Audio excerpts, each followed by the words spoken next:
हरि शरणं हरि शरणं हरि शरणं हरि शरणं। जय श्री कृष्ण। संडे सत्संग में सभी का स्वागत है। आप सभी के भीतर बैठे हुए आपके इष्ट और आपके गुरु को मेरा प्रणाम। शुरू करते हैं आज का सत्संग। कई बार प्रश्न आता है कि मनुष्य जीवन क्यों मिला, मनुष्य होने का उद्देश्य क्या है और कैसे हम उद्देश्य को जान पाएं कि वो हमारा कौन सा उद्देश्य है जिसकी वजह से हम मनुष्य हैं। तो भाव मिला कि मनुष्य होने का वास्तविक उद्देश्य तो है प्रभु को पाना और प्रभु का होना। और मनुष्य के भीतर ये जागृति होना कि मैं कौन हूँ और मैं क्यों हूँ और किस पर्पस से मैं इस मनुष्य योनि में हूँ, ये बोध भी हरि की कृपा से ही होता है। वरना तो साधारणतः लोग काम, सुख, भोग, वासना, तृष्णाओं, कामनाओं के पीछे दुख संताप में रोते रोते दुखी होते होते ही जीवन को पूरा कर देते। हम भगवान से प्रेम नहीं करते, हम भगवान से डिमांड करते। हम हर वक्त सिर्फ ये सोचते हैं ये हो जाए वो हो जाए, हमारे को ये मिल जाए, ये सुख मिल जाए, वो सुख मिल जाए। सुख के पीछे भागते भागते सुख नहीं मिलता, लेकिन मनुष्य की आयु पूरी हो जाती है। तो उस सुख की प्राप्ति कैसे हो? सुख की प्राप्ति बस इसी तरह होगी कि जैसे हो उसी में संतोष कर लो कि जो प्रभु ने हमें दिया, वो प्रभु कृपा से जो हमें मिला वो बहुत है, अनंत है, संतोषदायी। उसमें अगर संतोष हो जाए, उस चीज को हम स्वीकार कर ले, उस परिस्थिति को, तो संशय, संताप, दुख ये सब थोड़ा कम हो जाएगा। जब हम तो उस मान लीजिए हमें किसी रोग ने घेर लिया, हम उस रोग के लिए ईश्वर से शिकायत करते हैं, तूने मुझे ये रोग दिया, किसी और को नहीं दिया, मैं इतना परेशान हूँ, मैं ऐसे, मैं वैसे, मैं कितनी दवाइयाँ खाऊं, मैं क्या करूँ। हम जितनी बार प्रभु के आगे बैठते हैं उतनी बार उनको बार बार दुख का ही रोना रोते हैं कि हमारे कोई प्रॉब्लम है, इसको ठीक करो, ऐसे वैसे। लेकिन हम अगर उसको स्वीकार कर लें कि ये हमारे ही करे हुए कर्मों का फल है, तो हरि तुरंत अपना लेते हैं। हरि की कृपा तब तक नहीं होती जब तक असंतोष है, दुख है, शिकायत है। अब जैसे हम एक घर में रहते हैं, एक मनुष्य से हमें बहुत शिकायत होती है, ये मनुष्य ऐसा है, वैसा है, इसका बोलने का तरीका ऐसा है, इसका स्वभाव अच्छा नहीं है, इसकी एक्टिविटी अच्छी नहीं है। हर वक्त हम उसको अगर शिकायत करते रहेंगे तो क्या हमसे प्रेम कर पाएगा? नहीं कर पाएगा। लेकिन हम उसको एज इट इज स्वीकार कर लें कि जैसा है वैसा है, मेरा है, अपना है, तो फिर क्या होता है, आपस में बॉन्डिंग अच्छी हो जाती है, प्रेम हो जाता है, शिकायतें कम हो जाती हैं और स्वीकार करने से बहुत सारी प्रॉब्लम सॉर्ट आउट हो जाती है।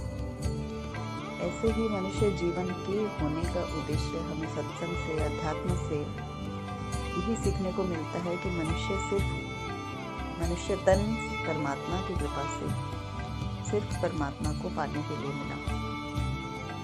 जिस तरह गोपियाँ थी, संसार का हर कार्य गोपी करती थी। बच्चों को नहलाना, खिलाना, पिलाना, सास ससुर की सेवा करना, गायों का दूध निकालना, घर में झाड़ी बारी करना, सब कार्य गोपियाँ करती थी। दूध धोना, माखन बेचना, व्यापार भी गोपियाँ करती थी। लेकिन गोपियों की मन स्थिति हर वक्त कृष्ण में लगी रहती, उनका चित्त हर वक्त कृष्ण में लगा रहता। और यही चित्त अगर हम भी अपना चित्त कृष्ण में रमाए रखें, हर वक्त अपना मन कृष्ण की ओर ही लगा रहे, हर क्रिया कृष्ण की ही लगे, कृष्ण के लिए ही लगे, तो वो एक कोई एक्स्ट्रा एफर्ट की ज़रूरत नहीं रह जाती, वो सतत होने लगता है। जैसे हम खाना बना रहे हैं, उसको भी हम सोचें कृष्ण के लिए भोग बना रहे हैं, उनको खिलाएंगे, उनको पिलाएंगे, उनको नहलाएं, उनको करें। तो बच्चों को नहला रहे हैं तो उसमें भी भाव रखें कृष्ण को नहला रहे हैं, घर वालों की सेवा कर रहे हैं तो वो कृष्ण की सेवा। हर एक में हरि को देखना ही संत भाव है। प्रेम भाव है, सत्य भाव है। ये सबके बस का नहीं। किस पर गुरु की कृपा होती है, हरि की कृपा होती है, वो ही कर पाता है। और इसके लिए नित्य सत्संग सुनना या सत्संग पढ़ना, सत्संग में रुचि होना, जो कि भी हरि ही कृपा से ही होती है, वो भी हरि कृपा से ही मिलेगी कि आपको सत्संग में रुचि हो रही है। सत्संग में रुचि होगी। जैसे कोई मुश्किल सब्जेक्ट होता है, उसे पढ़ना बहुत मुश्किल लगता है, बोरिंग लगता है, लेकिन जब हम उसमें इंटरेस्ट लेने लगते हैं, धीरे धीरे हमें समझ आने, इजी ट्रिक्स हमें मिल जाएं, थोड़ा इजी लगने लगे, तो उसमें क्या रुचि होने लगती है। रुचि होगी तो उसमें इंटरेस्ट आएगा, तो वो पढ़ाई अपने आप समझ में आएगी। वैसे ही सत्संग है, एक बार दूर से वो मुश्किल लगता है, लेकिन जब उसके ट्रिक्स समझ में जाए, इजीनेस उसकी समझ में आ जाए, मन सहज होने लगे, हरि कृपा से उसमें रुचि होने लगे, तो नाम जप और सत्संग बहुत सरल है, धीरे धीरे समझ आने लगता है। विवेक की जागृति होती है, भाव मिलता है कि हम क्यों हैं और किस लिए हैं, हमारे जीवन का उद्देश्य है। हमें परिवार में रहकर, गांव समाज में रहकर अपने सभी कार्यों को करते हुए ही परमात्मा की ओर चलना है। उनकी ओर चलने से ही हमारी दुविधाएं मिटती हैं, हमारे संताप मिटते हैं। और गुरु नानक देव तो कहते भी है, नानक दुखिया सब संसारा। संसार में कोई भी सुखी नहीं है, सब दुखी हैं। कहीं भी सुख की कोई अवस्था है ही नहीं। तो जब सुख है ही नहीं तो मिलेगा कहाँ से? किसी को कोई दुखी, किसी को कोई दुखी, कोई तन दुखी, कोई मन दुखी, कोई धन दुखी, और सुखी एक राम को दास।